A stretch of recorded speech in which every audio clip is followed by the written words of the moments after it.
Olá, meu nome é Nicole Venturim Padilha, sou psicanalista e esse é mais um vídeo do meu canal Psicanálise Sem Espetáculo.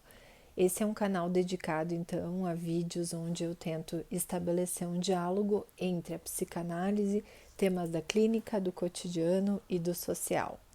Bom, nesse vídeo então eu trago um trabalho meu que eu intitulei Navegar é Preciso, Navegar Impreciso. Esse trabalho eu inicio com alguns versos de Fernando Pessoa, onde ele diz: navegadores antigos tinham uma frase gloriosa: navegar é preciso, viver não é preciso. Bom, então eu vou trazendo a ideia da vida como esse navegar impreciso, como uma rota marítima que a gente constrói tendo como objetivo alcançar com essa rota o prazer, as experiências de satisfação, mas que na verdade se trata de uma rota imprecisa, que a gente não tem controle, que nesse meio do caminho a gente pode encontrar tempestades, um mar revolto, algo que não estava programado. E que mesmo assim é quase como se nós tivéssemos que nos manter firmes ao leme do navio e seguir nessa navegação, né? Bom, eu trago essa analogia trabalhando muito a questão da obra da Pierre Lanier.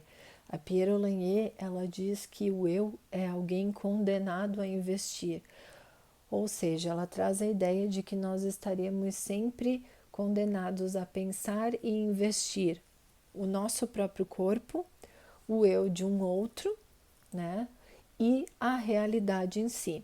Mas que essas três instâncias que nós precisamos seguir investindo para nos mantermos vivos são três instâncias que também podem ser fonte de sofrimento, né? O corpo com a questão do adoecimento, por exemplo, o outro porque ele vai ter um desejo diferente do nosso, né? E muitas vezes inclusive contrário ao nosso, e a realidade com a sua imprevisibilidade, com as questões de sofrimento, enfim. E que o nosso grande desafio seria nos manter nesse caminho de investimento, buscando uma experiência de prazer que advém dessas três instâncias, mesmo com o risco de sofrimento que é igualmente possível e que vem desses mesmos três lugares, né? Então, como eu dizia antes, é isso, é quase como se o eu tivesse que se manter firme ali na sua rota, esperando que ao final dessa travessia ele irá encontrar as terras almejadas, né? Algo que será fonte de prazer, mesmo que essa rota possua as suas dificuldades, os seus empecilhos, as suas fontes de sofrimento, né? Seria sempre esse desafio que nós temos diante da vida. E nesse sentido, a Pierre Lanier ela vai trazer que nós temos duas metas no nosso psiquismo. Uma delas de respeito a Eros, né, que a gente poderia relacionar com a questão da pulsão de vida, e outra que diz respeito a Thanatos, né, que nós poderemos relacionar com a questão da pulsão de morte. Bom, a meta de Eros seria essa de estabelecer a ligação, né, de nós nos aproximarmos daquilo que pode ser fonte de prazer. E nesse sentido, ela diz que não importa o caminho, não importa o objeto, o importante é que Eros vai estar sempre buscando uma experiência de prazer, uma fonte de investimento, né, desse eu. Mas que geralmente essas fontes de investimento, essas fontes de prazer, como eu dizia antes, elas são igualmente possibilidade de desprazer, né, de sofrimento. E aí que Eros abriria uma brecha para Thanatos, né, para essa pulsão de morte que seria no sentido do desinvestimento, de querer fugir, de querer recuar, de desistir daquilo que se propôs.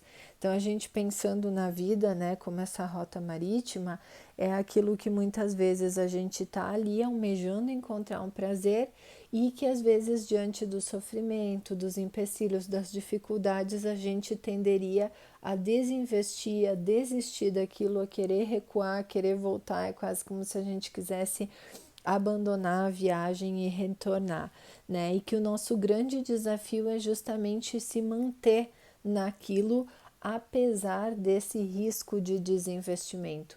Porque para Pierre Olagnier, quando Thanatos toma conta da situação, é quase como se ele fosse para um lugar de desejo de não desejo, ou seja, que esse eu tentasse abolir tudo aquilo que pode ser fonte de desejo, tudo aquilo que pode levar a essa busca de prazer, de reencontro com uma experiência prazerosa.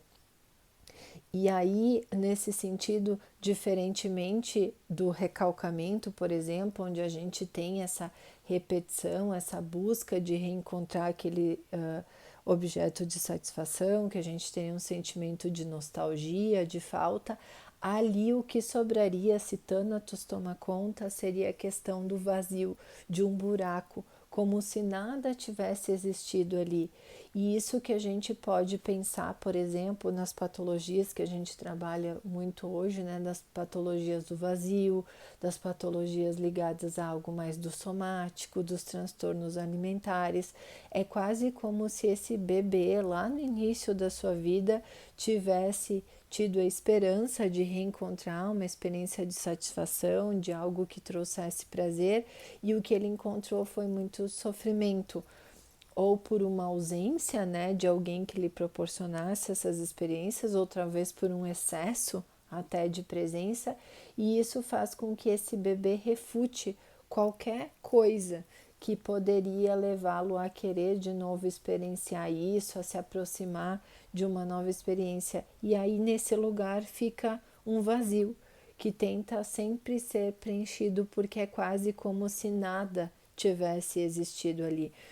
Pensando na analogia da rota marítima, é quase como se tivesse sido abolido qualquer registro, qualquer mapa, qualquer indicação que existisse que indicasse que aquele navegador esteve algum dia naquelas terras que ele busca retornar. Porque é isso, né? O que faz com que a gente siga investindo apesar do sofrimento é quando a gente tem a ideia de que em algum momento a gente já encontrou prazer naquilo, né? Quase como se eu já estive, já naveguei até aquelas terras, eu encontrei algo prazeroso e agora quero retornar.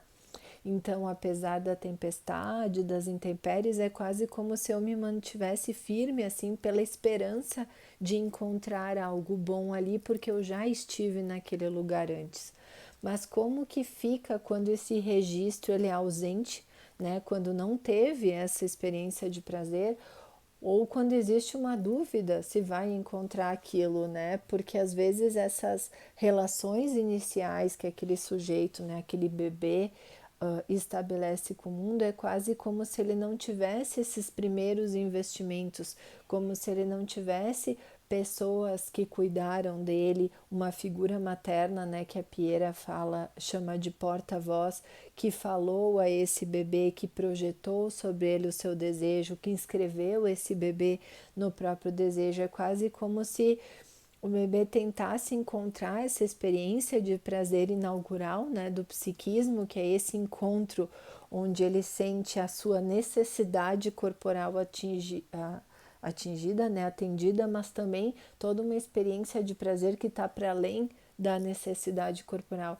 Quando isso não existiu, quando a gente tem uma figura materna, né, ausente, negligente, ou uma figura materna excessivamente presente, esses registros eles não vão ser prazerosos e, portanto, fica difícil seguir investindo numa busca por prazer quando as referências que tu tens são muito frágeis, né? Aí diante do sofrimento a tendência é não querer investir mais em nada, é ter esse desejo de não desejar, poderia levar a um quadro mais depressivo, né? A gente poderia pensar também, né, de não acreditar que pode encontrar algo bom ao final do caminho, porque eu chamo essas experiências inaugurais, né, de bote salva-vidas. Porque diante da vida, quando a gente está diante de uma situação difícil, né, onde a gente vê que pode haver sofrimento, é quase como se a gente buscasse essas referências, esses botes salva-vidas, né, de que posso enfrentar a tempestade porque eu tenho algo que me assegura. Então eu vou, mesmo com medo, enfim, mas é quase como se eu tivesse uma referência. Quando não existe essa referência, né, quando essas relações primordiais elas foram muito dúbias, muito enfraquecidas, é quase como se esse sujeito buscasse assim uma linha, né, algo em que ele se segurar para se manter firme nessa navegação da vida e ele não encontrasse nada. E aí ele se sente totalmente desamparado. E aí o risco diante de uma tempestade é que ele fique à deriva no mar sem ter algo em que se segurar, em que se amparar. E aí fica muito mais difícil o enfrentamento das coisas, que é o que a gente pode pensar também, né, num estado mais depressivo. Então, a forma como a gente vai encarar essas intempéries, essas dificuldades da vida, ela está muito relacionada a como foram as nossas relações, a como a gente se sentiu nos tempos lá primordiais, né? Embora Piera é uma psicanalista que ela é muito otimista nesse sentido e por isso é uma teórica que eu me dedico muito a estudar, onde ela diz que a gente não está condenado a essas primeiras relações, né, com as figuras parentais, mas que ao longo da vida, os vínculos que a gente vai estabelecendo com outras pessoas podem ser libertadores no sentido de nos oferecer novas possibilidades de vir a ser, né? E talvez novas possibilidades de ter essa referência, de ter essa segurança para poder enfrentar aí as dificuldades da vida. Bom, hoje eu encerro o vídeo por aqui e nos vemos nos próximos.